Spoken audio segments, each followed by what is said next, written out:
Sabi ng mga tao, karamihan, involved ang presidente, nag-benefit ang presidente. In other words, parang alam ng mga tao kung sino ang mastermind, sino ang nag-approve. Tama? Question ko is this going to affect yung magiging decision ng mga House members dun sa impeachment? Is that going to affect? Because if it's not going to affect, and if our representatives are supposed to be the representatives of their constituents, parang may disparity ang mangyayari doon. Dito natin malalaman kung yung mga congressman natin ay tunay na kinatawan ng ating mga mamamayan. Pag nagkaroon sila ng consultation at isusundin nila ang taong bayan, ang hatol ng taong bayan, at yun ang magiging boto nila sa ating kongreso, well and good. Pero hindi boto nila, kasi kung boto lang nila yan, then they're not being the true representative of the people. So there's the challenge. Bago bumoto yung congressman nyo, dapat alam niyo yung pakinonsulta kayo. Because dapat ang boto nila, boto ng tao. Kasi sinasabi nila na yung boto ng mga congressman na sa impeachment ay boto ng taong bayan. Kung tunay na boto ng taong bayan yan, dapat kinonsulta mo muna ang iyong constituents. Ano ba masasabi niyo doon, Ma'am Manu? May impact yun, no? May impact yun dahil pumupunta na tayo dun sa institutional inquiry into accountability. Again, depende kung ano yung mga charges na ilalatag. Again, depende kung silang dalawa. Matindi yung silang dalawa, sa tingin ko, yung Committee on Justice mahihilo kung paano gagawin yung role nila kasi sinabi ng Korte Suprema, oy, mag-hearing kayo ha, hindi na pwede yung fast break sa Senado. So magkakaroon ng hearing sa Committee on Justice, imaginein mo kung yung dalawang presidente at vice-presidente. On the other hand, kung gusto talaga natin ng accountability at kung gusto natin that we seek changes within constitutional ground, that's the only way we can seek accountability. Yun nga lang, tinitingnan ko sa ang budget kukuha para bayaran ng mga congressman. Meron daw, meron. Oo. Meron kasi kita. Kaya yung 2026 budget, medyo tingnan nyo. Hindi, kasi yung unprogram, wala yung revenue pa eh. So sa tingin ko manggagaling sa AIX, sa MAIP, or sa confidential fund. confidential fund. Yun tingnan ninyo, 400 billion. Or sa school buildings. Pero ang problema niyan, yung previous kasi hindi pa nababayaran eh. So, naalala niyo yun, nung sinabi na, oy, ilabas niyo na yan. Yung sabi ni nung dalawang congressman, ilabas niyo na yan kasi na-commit na yan. Kailangan ng bayaran, di ba? Yes. So kung pareho, yung parehong member ng 19th at 20th, at ikaw ay hindi ka nabayaran o hindi ka nabigyan ng allocation, these things can work against the leader. Dahil, nangako ka sa amin, ngayon gusto mo na naman kaming pumirma dyan, hindi mo naman itinuloy, di ba?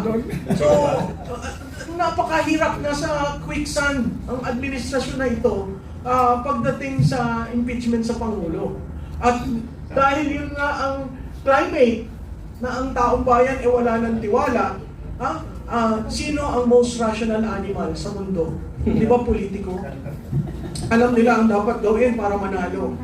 So asahan mo dito sa impeachment, very tricky ito. Hindi porke nasa administration ka, susuporta ka.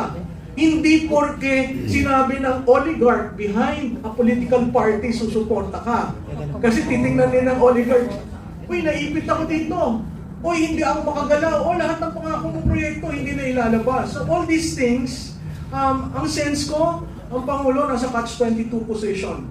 Ang Vice Presidente, kung rehash, nung katulad ng dati, nako, kayang-kaya ng legal team niya. Kasi pinaghandaan na nila noong pa. No? Yan lang pa ulit-ulit na si Piatos, si ganyan. Hindi nila naiintindihan yung joint memorandum on the use of confidential and intelligence fund. Kaya nga sabi ko, palitan nyo yun. Diba? Hanggat hindi yun napapalitan, yun ang governing law.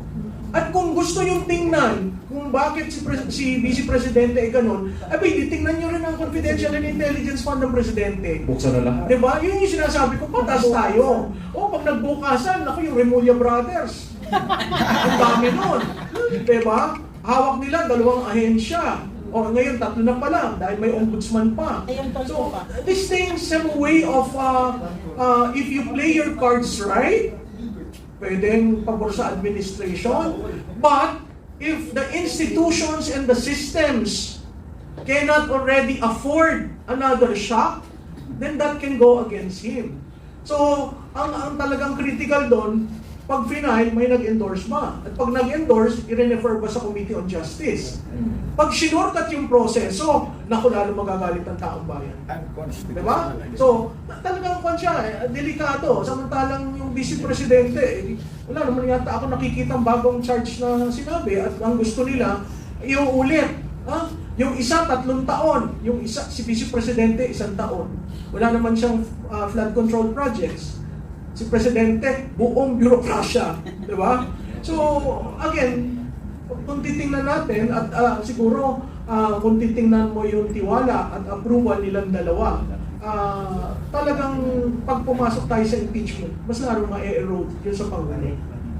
Yung 3 years consecutive unconstitutional budget, that in itself is also a culpable violation of the Constitution.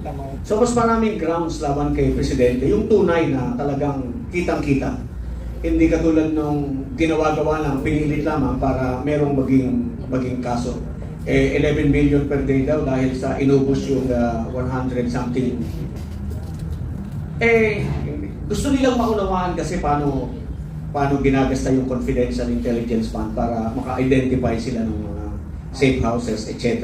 ng ating gobyerno. Hindi naman uubre yung ganun. No? So, meron ko isang bagay na gustong tawagin ng pansin. Bantayan ninyo yung restitution, yung pagbabalik ng mga ninakaw ng mga engineers, ng mga contractor. Yung restitution before he is tried is violative of his rights, no? To be presumed innocent. Hindi dapat ginagawa yun. Tingin ko doon kasi, kunyari restitution, pero bayad yun to be free. Baka bayad yun ng mga nag-return, ito yung share mo po. O, ito sa'yo na. So, bantayan ninyo kung saan napunta yung isinauli na pera. No? Dalawa lang yata yun si Hernandez at saka si Alcantara. No? So, yan, gagawing state witness yan. So, tingnan lang natin saan napunta yung isinauli, saan nakatago, paano nila tinago yung pera na yun, saan nila nilagay. Because hindi dapat nagiging condition ng restitution. Restitution after, it comes a matter of course. Freeze mo yung assets para hindi mawala, hindi maubos.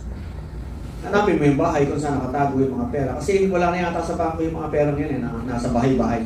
Hindi natin tricks yun, syempre, kung saan tinago. Pero makahanap mo yun yung nung araw merong peer meeting, nakita yung bahay sa Ayala, Alabang, lahat ng kwarto ng bahay, floor to ceiling yung mga pera Yeah.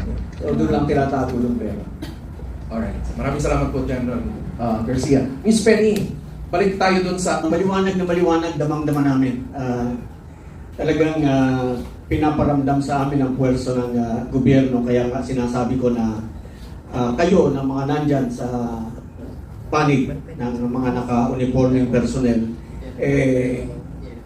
huwag kayong pumayag na magamit kayo para pagkitil ng boses ng lumalaban dahil kayo ang nagpa-violate ng non-partisanship. Kasi kayo yung lumalabas na partisan, hindi yung mga lumalaban. Kaya dapat po, isipin nyo naman kinabukasan ng inyong mga anak. Yun ang inilalaban namin. Kinabukasan ng mga anak ninyo, anak namin. Ng mga apo natin. Pagkatapos kayo dahil takot lang kayo, dahil yung iba dyan, kapito ko sa pwesto, katulad ng sinabi ko, dapat yung mental state ng Pangulo is a grave national security concern. Dapat yan, pa-examine natin. Yung duty ng gabinete ng Pangulo yan, to help him examine. Sulatan nila yung Senate President at saka yung Speaker of the House at sabihin na dapat ipa-examine natin ang Pangulo para malaman natin ang tunay na kalagayan ng kanyang pag-iisip. Kung dahil may allegation na siya ay prolonged user ng cocaine. And when you do that for a long time, yung epekto kasi ng cocaine sa brain nakakashrink ng utak yan, nakakatuyo. And muli shrinks. Hindi na pareha sa pag-iisip niya. Nag-hallucinate pa yan. So, and in times of emergency, yung crunch time na tinatawag natin, yung maasahan muna sa atin yan. So, dapat Trabaho ninyo yan. Kayo sa Sandatahang Lakas, kayo sa National Defense, sa DILG, lahat kayo. I think it's incumbent upon you to do your duty under the Constitution. Have him examined. Para magkaalaman tayo, para ma-settle natin itong issue once and for all. Confronting the President himself. Yan yung problema pati yung chain of command Paano kung yun nandun sa chain yung problema? Paano po proteksyonan mo yung government? You're loyal to the government. You're loyal to the government and to the Constitution, not to the person. Paano mo yung person ang problema natin? Like right now, we are confronted with a situation where the allegations of widespread, big-time plunder is on the President himself. Bakit ayaw ninyong, why don't you ask him to face the music? Hindi pwede yung shielded ba siya dun sa hindi gano'n Kailangan para, tuloy-tuloy ang negative rating na yan because that's a telling one. That's well, I don't know whether abutin pa siya ng 2020 pagka ganyan ang pagbagsak ng trust rating. Presidente, out of office, before you assume your office, the functions of the office of the President, mag-o-oath ka, and this oath is in the Constitution itself. Kaya sabi nga, I do solemnly swear that I will faithfully and conscientiously fulfill my duties as President of the Philippines, preserve and defend the Constitution, execute its laws, do justice to every man, and consecrate myself to the service of the nation. So help me God. Yung do justice to every man, it means due process. May due process lahat ng tao. Nung nagpalipad siya ng dating Pangulo, walang due process That was not justice. So that's a violation, a culpable violation of the Constitution. Yan. Para sa mga bayan black, baka sakali, pick upin ninyo, that's culpable violation of the Constitution. Yan. Kami, we will be concentrating on the defense dun sa kung matutuloy yung sa Pebrero dahil mas maraming kasalanan nito kaysa dun sa isa. Yung isa make believe yung confidential intelligence fund. Hindi ubrang pag-aray. Gusto lamang nilang isiwalat natin kung sino talaga si Grace Piatos, kung sino si Doritos, at kung sino si Chitos dun sa ating mga report para makilala kung sino-sino yung mga nagtatrabaho para sa gobyerno, para malaman kung paano ang ino-operate yung ating confidential fund para ma-identify nila kung sino-sino yung mga nagtatrabaho para sa ating kaligtasan, sa ating matiwasay na pamumuhay. Yung confidential fund ng Vice President, maliit lang po yun compared sa confidential fund ng Office of the President. Si Presidente Digo, nung matapos yung termino niya, nag-iwan ng 2 billion mahigit na confidential and intelligence fund. Mga bayan, baka gusto nyong check, saan napunta yun? No, really, I mean nawala yun Yun yung alam ko kasi, di ba? So, tingnan natin. Gusto ninyong inspekin yung confidential intelligence fund ng Vice President. Di yun munang sa'yo, tingnan din natin. Tsaka ito pa, yung pagpondo mo ng confidential intelligence fund sa Office of the Secretary of Education, that too is unconstitutional. That too is culpable violation of the Constitution. So what if, ano mararamdaman mo kung yung congressman mo hindi sang-ayon dun sa opinion na dapat i-representar niya pagdating dun sa decision niya sa impeachment? Ano mararamdaman mo about it? Nakakalungkot. At ano sasabihin mo sa sabi ko congressman nga mo? bawal na pala tayong malungkot dahil lagi tayong malungkot. Sasabihin natin sa congressman natin, ihanda mo sarili mo dahil ang table umiikot. Babalik at babalik yan kasi hindi habang buhay magnanakaw ka. Mag-succeed ka, pero talagang lahat yan mailalantad. Malalaman, walang hihim na hindi nalalaman. Lalo na kapag hindi lahat nabalatuan. Tama ba yun? That's reality, di ba? Sabi nga nila, ang matakot ka pag hindi lahat nabahaginan. Dahil may puputak dyan. Ngayon, greedy nga Greediness is talagang magdadala sa iyo sa kalugmukan sa baba. Why? Pag nagbigay ka, hindi sapat kahit kanino. Kasi kapag greedy ka, ang ma-encounter mo, mas greedy pa sa'yo. Lalo na alam ng pinagbigyan mo kung saan na galing ang pinamimili mo. Tama? Kaya kanina po, pwede ko pong susugan yung kanina sa rap. Okay lang? Sadali lang to. Kanina, habang nagsasalita si General, si Mamalu, talagang nag-flashback sa akin na hindi ko mapigilan na magkaroon ng comparison doon po sa dati nating Pangulo, si FPRRD, at sa ngayon. Why? dito kapag may mga rally, may mga pagtitipon dahil panawagan para po sa freedom na gustong maramdaman ng taong bayan, hindi pa nga nag-uumpisa ang barikada, grabe. Ngayon ako nakakita ng mga bagong alambre, mga wire na bagong bili. Dati may kalawang. Kasi yun at yun ang ginagamit. Dahil naghahanda talaga sila sa mas madugo na yun talaga ang gagawin. Huwag lang makapasok kahit isang langaw. And aside from that, may dalawa pang mga pipa o container na magpapataw hanggang second floor. Magugulat ka na lang, hindi pa sapat. Meron doon nakatayo. Nakaganon. Diba? Ano ka pandulo mo at nakatutuwa? Alam po ninyo dati, pag may rally, ito po nangyari, ipa-flashback lang natin kung bakit hindi ko mapigilan na hindi maikumpara. Dati po sa ating pong past na administrasyon, kapag may rally, makikita mo dyan, may mga Pilipino, may palugaw pa sa nagrarally. May kitchen. O, paano hindi magluto mga nagrarally? Lalo nilang maisiwalat at maramdaman ang freedom na magsalita. At dapat kapag namumuno para po sa atin, ito po ay gabay para mamuno tayo ng tama at yung part na atin kung sususugan o susundan, yung part kasama sa panawagan ng taong bayan. Pero how can you listen? And how can you know yung reality at status ng ating pong bayan kung doon pa lang sa bunga, wala pang mikropono, nakabalagpag na yung mga harang. Pero alam niyo po dati, flashback ko lang ulit hindi ko natapos kanina. Dati, pag may rally o meron na nagbibigay, may nagpapakain, tubig, parang nagbabayanihan. At ang nakatutuwa dyan, lalabas ang dating Pangulo. Pakikinggan, ano ba yon? Ano ba yon? At doon ko nasaksihan, yung mga walang harap, lumabas siya. Maya-maya, pinakain niya pa. At Bukas ang gate ng Malacanang. Opo, pinakain pa niya lahat ng nagrarally. Kumain na ba kayo? Di ba yun ang tanong? And yung willingness niya to listen and to know what is yung problem. Kaya, upon hearing yung mga inilatag ng mga nagrarally, nagkaroon ka agad ng pagpapatawag sa iba't ibang mga kabinete involved dun sa mga reklamo at panawagan ng taong bayan. And that is the reason why immediately ramdam ng tao na meron susolusyonan at ma-resolve ang mga problema. Kung bubusalan mo ang bibig ng taong bayan, pipiringan mo ang mata, at hindi mo, ibablock yan Sino nagbablock niyan? Paano mo malalaman? Paano mo mariresolve kung hindi mo pakikinggan? So, ito ang nakapanlulong sitwasyon ng Pilipinas. Pagka ang namumuno ay sarado ang tenga, huwag mong expectin na mabubuksan mo ang puso niyan para maramdaman mo at makita kung talaga siya may malasakit sa taong bayan at sa ating bayan. Yun lang po. Alright, maraming salamat po. Okay, so actually ngayon may naririnig ako na may movement among citizens, no, na parang they're preparing to actually tell their mga representatives about this, yung paparating na impeachment, kasi may dalawang impeachment nga, at sinasabi, may grupo ngayon that what they're doing is they're district to district, they're collecting evidence after evidence. And in a way, they're saying na we are collecting right now because hindi na enough na parang rally-rally lang. And they're telling their, kilala namin kayo, alam namin na kayo yung bumoto dati sa dating impeachment. And if you're gonna do that right now, we actually have an evidence. We visited the sites, we took some photos and all of that.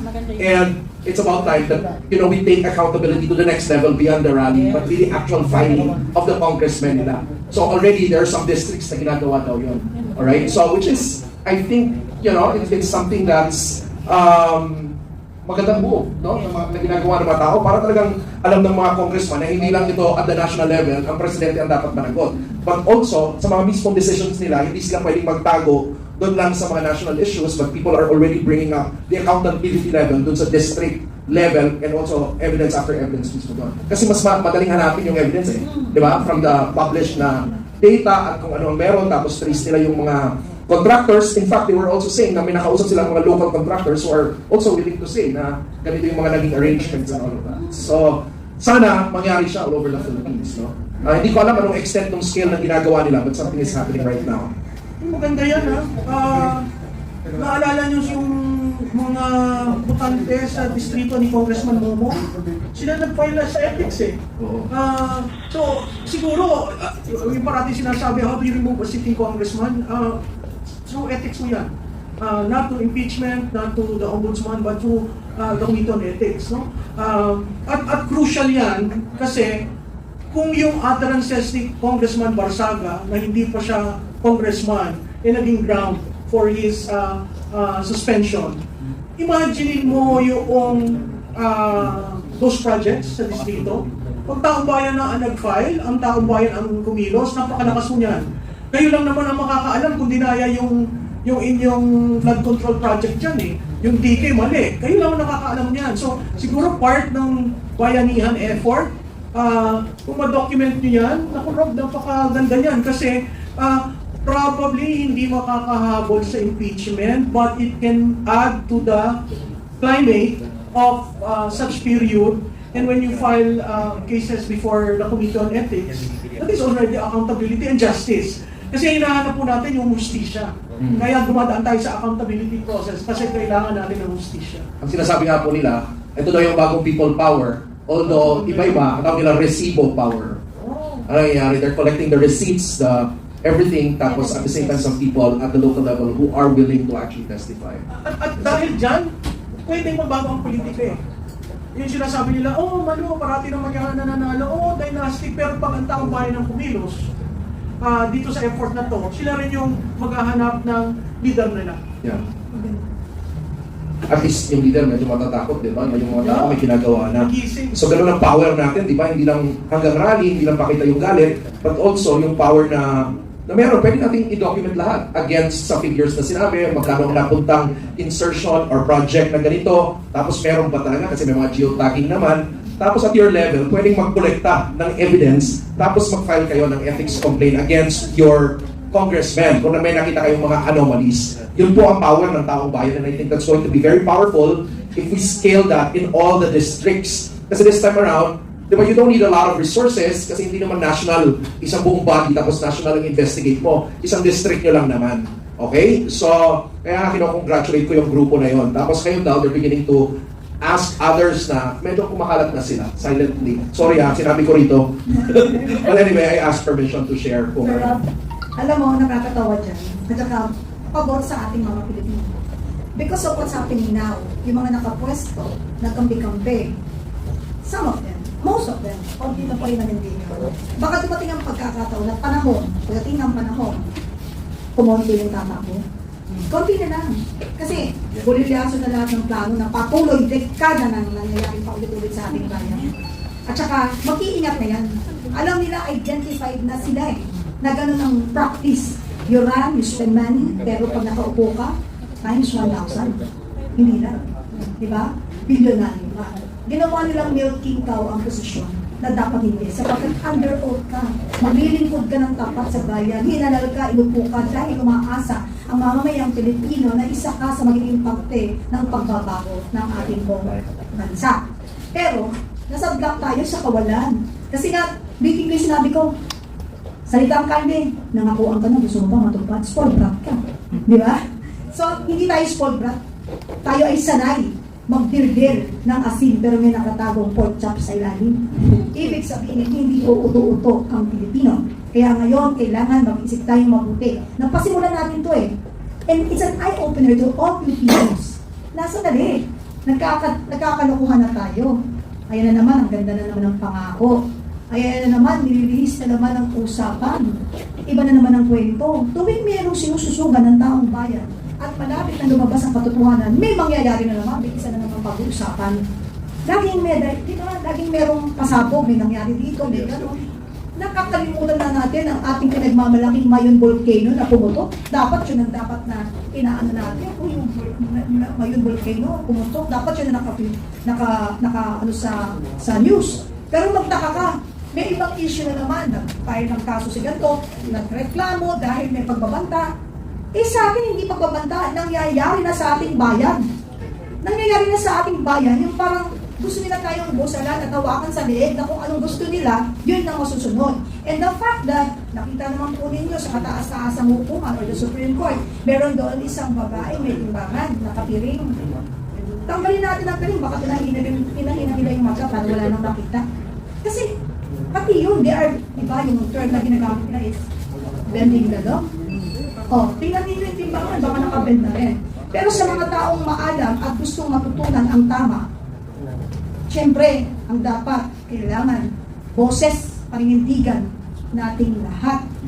para hindi magpatuloy ang kasamaan, ang pag-alipin sa ating lahat. Kasi hindi tayo dapat magtiis at tapusin yung kanilang panahon para patuloy nila tayong isahan, mabuyin ang ating bayan at maghari ang kasamaan. Sapagkat pag nagpabaya tayo, sino ang kaawa-awa? Tulad ng sinabi ni General, isipin ninyo yung mga ating mga anak, magiging apo, mga kabataan na kailangan merong magandang patutunguhan ng kanilang future o yung buhay. Pero pag tayo nagpabaya, anong future may bibigay natin sa ating mga kabataan?